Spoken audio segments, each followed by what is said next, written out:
اب میں دعوت خطاب دے رہا ہوں محترم جناب سید آفتاب حسین بخاری صاحب کو، اور ان کے بعد جناب قاری افضال نجم صاحب جو علامہ ظہوری قصوری صاحب حسان پاکستان ظہوری قصوری صاحب کے شاگرد رشید ہیں، ان کی نعت ہوگی۔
مجھے کرنا تھا شادی بنائے،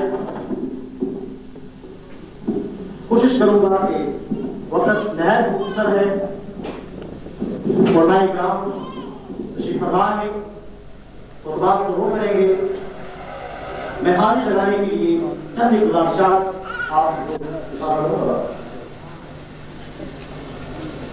معراج آج سے 14 صدیوں قبل سے علماء عزلاء بیان کرتے آ رہے ہیں اور قیامت تک بیان کرتے رہیں گے۔ ان کی حکمتیں، ان کے نکات ہر زمانے میں، ہر آنے والی نسل پہ آشکار ہوتے رہیں گے۔ جو بھی جس نظر سے واقعہ معراج کا مطالعہ کرے گا، اس میں سے زمانے کے ہر سوال کا جواب ملے گا۔ انسان آج ترقی کرتا کرتا کہاں سے کہاں تک پہنچ گیا اور آنے والے وقتوں میں نہ جانے کہاں تک پہنچے گا۔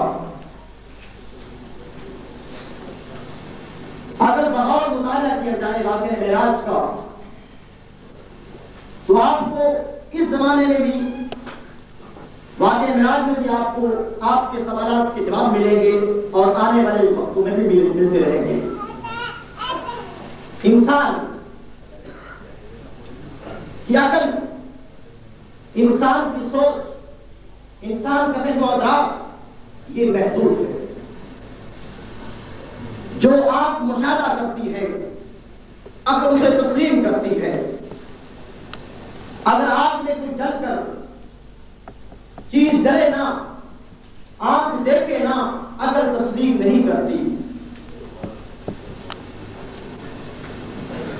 آپ کا کام ہے جلا کے راک کر دینا، عقل نے بات تسلیم کر لی اس لیے کہ آپ نے مشاہدہ کر لیا۔ لیکن اگر کوئی شخص چلتے ہیں شعلوں میں، بڑھتے ہوئے شعلوں میں کود پڑے اور آگ اسے جلا نہ سکے بلکہ جلانے کے بجائے گل و گلزار بن جائے تو عقل یا اگر پیمانے کے انسان ناپے تو عقل تسلیم نہیں کرتے۔ بولنا نہیں ہے، لیکن اگر کسی کے ہاتھ میں پتھر بولنا شروع کر دے، کلمہ پڑھنا شروع کر دے، تو عقل مند انسان اپنی عقل کی پیمانے پہ اسے ناپے گا تو مایوس کر دے گا، اس لیے کہ یہ بات عقل میں آنے والی نہیں ہے۔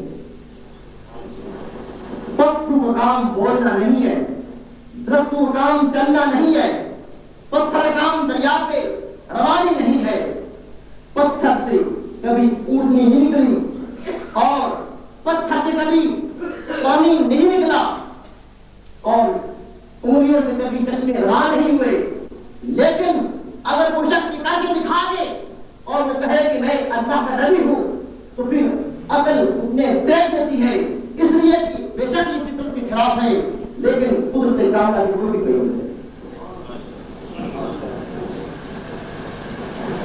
3 اقسام ایسی ہیں۔ ایک کرامت ہوتی ہے اگر کسی مرد ولی اور مرد درویش سے کوئی ایسا کام صدر ہو جائے تو اسے ہم کرامت نام دیتے ہیں، یہ صاحب کرامت ہے، مرد کلندر ہے، مرد درویش ہے، چونکہ ہمارا مادی ذہن، مادی سوچ اور مادی عقل یہ تسلیم کرتی ہے کہ جو چیز ہم دیکھیں اسی کو ہم مانیں، چاہے کرنے والا چاہے مطلق ہو، امام سے خارج ہو۔ آپ نے اور وہاں سنا کہ راجستھان کے علاقہ کے اندر داتا نے جوہری تشریف لائے تو وہاں پر جادوگر رہتا تھا، جو بھی رہتا تھا وہ اپنے کرتب اور کمالات کے ذریعے لوگوں کو اپنا گرویدہ بنا تھا، لیکن جب سرکار تشریف لائے تو آپ کو حضور تقویٰ و طہارت عبادت و ریاضت دیکھ کر لوگ آپ گرویدہ ہو گئے، حلقہ اعراف وسیع سے وسیع تر ہوتا چلا گیا، حتیٰ کہ وہ جو دکانداری کے انگار تھا وہ جو بھی اسے اپنے ڈالے پڑ گئے، اس نے کہا نہیں تو میرے کاروبار روڈے کرنے آ گیا، مقابلے کے لیے جاتا ہے اور کہتا ہے اگر تیرے پاس کچھ ہے تو دکھا۔ آپ نے فرمایا جب بھی بار ہوتا ہے بادل کر کے ہوتا ہے، تم پہلے دکھاؤ پھر میں دکھاؤں گا۔ اس نے پرواز کرنا شروع کر دیا اور ہم جیسا اگر نانا ہوتا تو یہ کہتا بھائی بڑے مرد کامل ہیں، مرد درویش ہیں، کیا وہ ایماندار شخص تھا؟ نہیں، کافر تھا، جوگی تھا، جادوگر تھا، بےایمان تھا، لیکن ہوا میں پرواز کر رہا۔ تو گویا آپ کو یہ تسلیم کرنا پڑے گا اگر ایمان کے بغیر کوئی انسان فضا میں اٹھ جائے، آگ میں چل جائے اور اگر دریا میں تیر جائے تو اسے کبھی تسلیم نہ کیجیے گا۔ اگر ایمان کی حالت میں اگر وہ شخص اپنا کام دکھائے تو ہاں مانیں گے کہ کوئی شخص سے بعید نہیں ہے، اس لیے کہ اللہ کی قدرت سے سب کچھ ہو سکتا ہے۔ جب پرواز اس نے کرنا شروع کر دیا تو پھر سرکار نے اپنی جوتی مبارک کو اٹھایا اور اوپر سے اسے مارتی زمین پہ لے آئی اور آتے ہی وہ شخص قدم میں اتری پڑا اور سب سے پہلا خلیفہ ہو گیا آپ کا اور وہ سماج ہو گیا۔ اسے کرامت کہا جاتا ہے۔ اور ہم نے جب بیعت کرنے جاتے ہیں پیران نظام کی اور یہ اکرام کی تو ہماری آنکھ مشاہدہ کرتی ہے، دیکھتی ہے کہ اس شخص سے کون سی کرامت ہم دیکھیں اور ہم بیعت کریں۔ دوستو، یہ فضا میں اٹھنا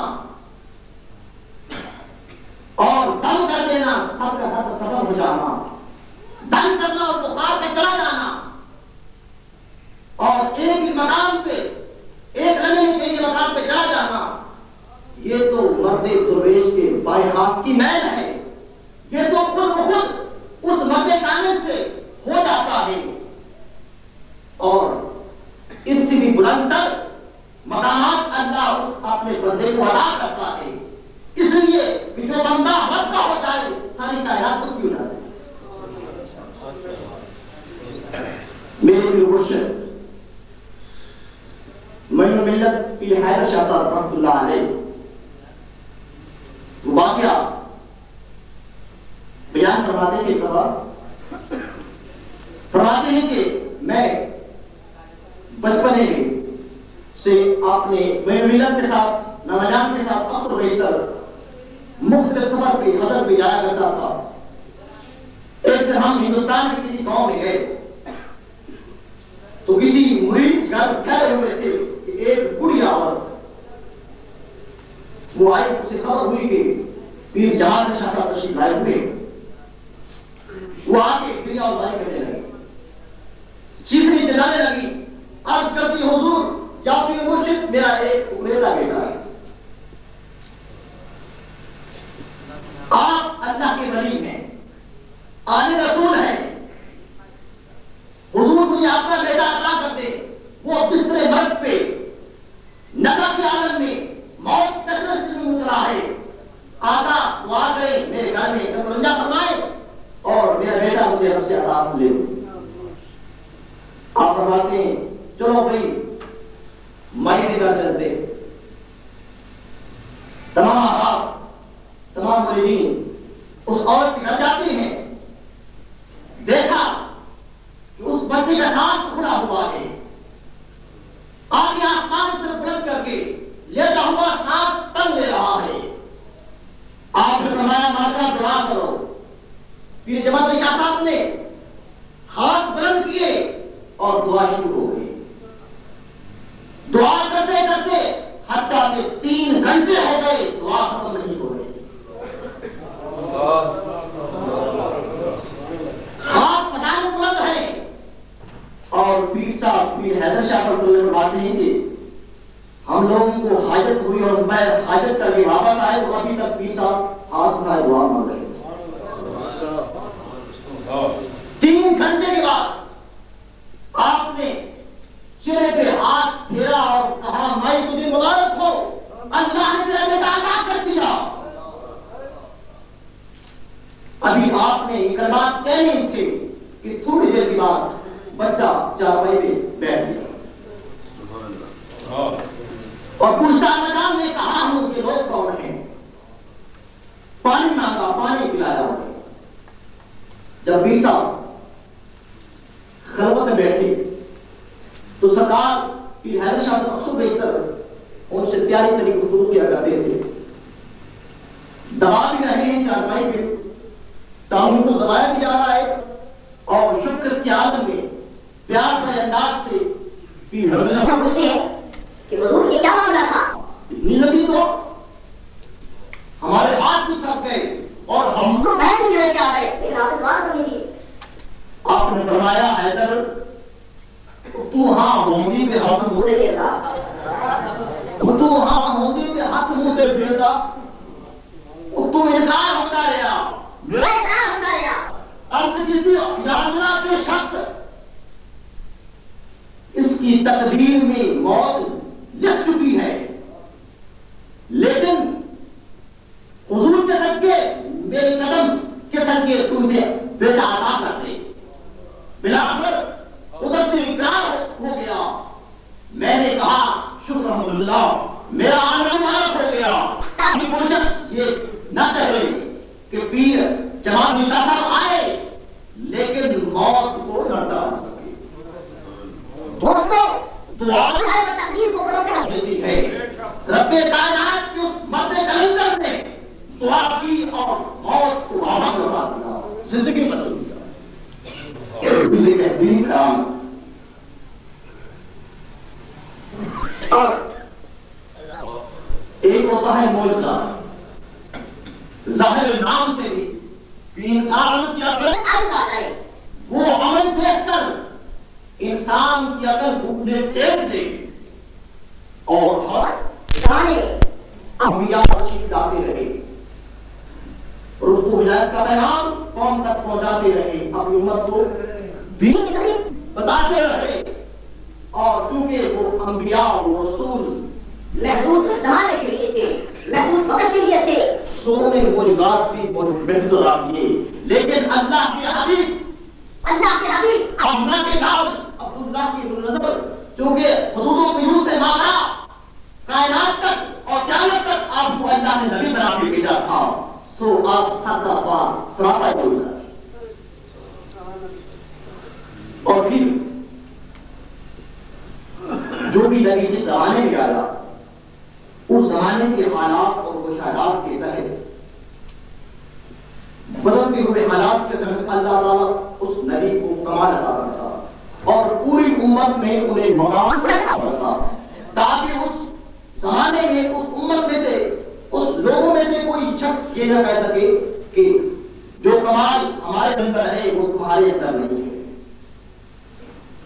جب موسیٰ علیہ السلام دنیا میں تشریف لائے اس وقت جادوگری کا دور تھا. لوگ جادو میں کمال رکھتے تھے، مقابلے ہوتے اور مقابلات میں اپنا اپنا ثانی رکھتے تھے. بہت بڑا مقابلہ ہوتا. اور آپ نے سنا قرآن پاک میں موجود ہے کہ جب فرعون موسیٰ علیہ السلام کے تبلیغ و اشاعت سے تنگ آ گیا تو اس نے جادوگر منگائے پوری دنیا میں سے اور کہا کہ موسیٰ علیہ السلام کے ساتھ مقابلہ کیا جاتا ہے.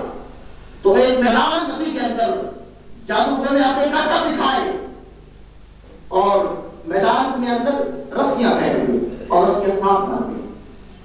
اور آپ کو علم ہے کہ جو جادوگر تھے جو رسیوں کو سانپ بنا رہے ہیں وہ مسلمان نہیں تھے، وہ کلمہ گو نہیں تھے، لیکن رسیوں کو سانپ بنا رہے ہیں. اور ہم جیسا اگر زمانے میں ہوگا تو کیا کہا ہے.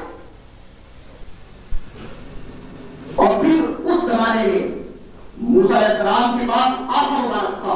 اس آٹے کو میدان میں پھینکا تو تمام رسیوں جو سانپ لگی ہوئی تھی ہڑپ کر دیا. اور فرعون جس نے یہ میدان یہ میلہ رچایا تھا کہ لوگ موسیٰ علیہ السلام سے تنگ آ کے میرے سے ملا ہوں گے، بجائے اس کا معاملہ طریقہ طرح رہ گیا اور وہ تمام جادوگر موسیٰ علیہ السلام پر کلمہ پڑھ کے مسلمان ہو گئے. اور سب لوگوں نے مانا کہ ہاں جو کمال موسیٰ علیہ السلام کے پاس ہے اس زمانے میں کسی شخص کے پاس نہیں. اور جب اس کے بعد عیسیٰ علیہ السلام تشریف لائے، عیسیٰ علیہ السلام میں کہ زمانے کے اندر حکماء بہت تھے، بڑے بڑے انداز سے بڑے کمالات کے ذریعے بیماری کا علاج کرتے تھے. اور اس زمانے میں کوڑی کا علاج نہیں تھا، مدرسات کو بینائی نہیں ملتی تھی، اس سے لوگ عاجز تھے بڑے بڑے حکماء. لیکن جب عیسیٰ علیہ السلام تشریف لائے تو ہاتھ پھیرتے کوڑی کو شفا مل جاتی. آنکھوں اوپر اگر ہاتھ پھیرتے تو مدرسات تعمیر کو بینائی مل جاتی. اور 70,000 سال سے مردہ پڑا یہ سب ہریوں کے ہاتھ پھیرتے قوم کے زندہ کہتے تو مردہ زندہ ہو جاتا تھا. تو سب لوگوں نے مانا کہ ہاں یہ شخص جو دعویٰ نبوت کرتا ہے واقعی جو کمال دکھا رہا ہے یہ موجود سے کم نہیں ہے اور یہ نبوت کی دلیل ہے. چونکہ سرکار کو اللہ نے بے پناہ معجزات سے نوازا تھا اور اس لیے بھی کہ قیامت تک چونکہ نبوت کا زمانہ بند ہو چکا اور قیامت تک آپ اللہ کے نبی اور رسول ہیں، پیغمبر ہیں، تو دنیا نے ترقی کر لی تھی. اور اس زمانے میں چاند کو مسافر کرنا تھا، آسمان پرتھوی پہ لوگوں نے جانے توڑا اور عدالت و مریض پر کرنٹ ڈالنی تھی. رب کو یہ خبر تھی کہ دنیا نے ترقی کرنی ہے، اپنے عقل کے پیمانے پہ لوگ کہاں سے کہاں تک ترقی کریں گے، لیکن کل کو کوئی شخص یہ نہ کہہ سکے کہ جہاں تک ہم نے پرواز کی، جہاں تک ہمارا کام تھا وہاں پر تمہارا نبی تو نہ گیا. رب کائنات نے پہلی اسے توڑ دیا کر دیا، کہا کہ میں نے اپنے حبیب کو مقام عطا کیا کہ ثم لنا فقد اللہ کان رب حسین کہ قیامت تک دنیا کہاں سے کہاں تک پہنچ جائے، جتنی بھی خیر ترقی کر جائے میرے حبیب کے مقام کو نہیں پا سکتی. سبحان اللہ. آج تک آج بھی لوگ چاند پہ جا رہے ہیں اور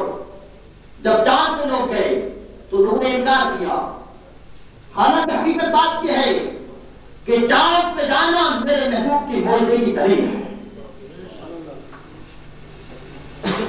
چاند پہ جانا میرے محبوب کی معجزے کی دلیل ہے. اور آپ کہیں گے چاند پہ جانے والے غیر مسلم تھے اور آپ نے یہ دل کہاں سے کر لی؟ کہاں قرآن سے آیا؟ اگر قرآن کو اور مطالعہ کیا جائے تو ہر زمانے میں قرآن آپ کے آسمان میں جواب دے گا، بشرطے کہ آپ کی نظر چاہیے، آپ کی عقل چاہیے، اور جدید دور کے تقاضے کے مطابق قرآن کا مطالعہ کیا جائے تو قرآن آپ کے آسمان میں جواب دے گا. قرآن کہتا ہے وَالْقَمَرَ إِذَا تَنْكَسَرَ لَتَرْكَبُنَّ طَبَقًا عَنْ طَبَقٍ فَمَا لَهُمْ لَا يُؤْمِنُونَ. چاند کی قسم جب وہ پورا ہو جائے گا تم میں سے ضرور میں ضرور کم از کم 3 آدمی ایک طبق سے دوسرے طبق تک تم پرواز کرو گے. یہ طبق یہ جو زمین ہے یہ سیارہ ہے. طبق کہتے ہیں گول چیز کو. ایک طبق اور زمین سے قریب ترین سیارہ سورج چاند ہے. ترکبن طبقاً عن طبق فما لهم لا يؤمنون. تم ایک طبق سے دوسرے طبق تک جاؤ گے. وقت کو اتنے کمالات اور مقامات دیکھنے کے بعد بھی تو ایمان نہیں لاتے. ہمارا اللہ یمینون تو پھر کیا ہے تو ایمان نہیں لاتے؟ گویا کہ ہمارا اللہ یمینون یہ بات بتا رہی ہے کہ چاند پہ پہلا جانے والا گروہ غیر مسلموں کا ہوگا. غیر مسلم چاند کو مسخر کریں گے اور مسخر کرنے کے بعد اتنا بلند مقام اور اللہ کی قدرت کاملہ دیکھنے کے باوجود بھی کوئی ایمان نہیں ڈالیں گے. میرے دوستو، اللہ کا حبیب جب لامکان میں جاتا ہے سدرا سے آگے جبریل ساتھ چھوڑ جاتے ہیں اور پھر آگے رف آتا ہے. اس رف کو چلانے کے لیے ایک فرشتہ مل جاتا ہے. بعض علماء فرماتے ہیں کہ ایک نور تھا، اس عالم نور میں رب کائنات کا حبیب تو ہو جاتا ہے. پھر آگے چلتے جاتے ہیں حتیٰ کہ پھر اللہ کے انوار و تجلیات کے اللہ کی صفات کے پردے آتے ہیں. ہر پردے کا رنگ میرے محبوب کے چلتا چلا جاتا ہے. پھر ایک مقام آتا ہے تنہائی کے عالم میں جو بشری تقاضے کے مطابق آدمی وحشت محسوس کرتا ہے. آپ نے بتکانا بشری وحشت سے محسوس کی. قریب تھا کہ آپ کی وحشت بڑھتی، آواز آئی کس یا محمد ان ربک یصلی، اے محبوب ٹھہر جا، تیرا رب تجھ پہ درود پڑھ رہا ہے، تیرا رب تجھ پہ درود پڑھ رہا ہے. محبوب یہاں تک تو چل کے آیا ہے، ٹھہر جا. اب اسے آگے اپنے اللہ کو بڑھنے دے، اپنے رازق کو بڑھنے دے، اپنے مالک کو بڑھنے دے. پھر اللہ قریب ہوا، پھر حبیب قریب ہوا، پھر اور قریب ہوا. ثم دنا فتدلی فکان قاب قوسین. اتنے قریب ہو گئے کہ 2 کمانوں کا فاصلہ رہ گیا. اب یہاں پہ اگر قاب قوسین پہ بات ختم ہوتی تو کوئی بھی نادان یہ سوال کر سکتا تھا کہ دیکھو بھئی اللہ نے پھر بھی میرا آخر قید تو لگا دی، حد تو قید کر دی نا کہ بس اس سے آگے قاب قوسین کے بعد معاملہ ختم ہو گیا. قبل اس کے کہ کسی نادان کے دل میں سوال آئے، اللہ نے اس سوال کے پیدا ہونے سے پہلے اسے جواب دے دیا. فرمایا نہیں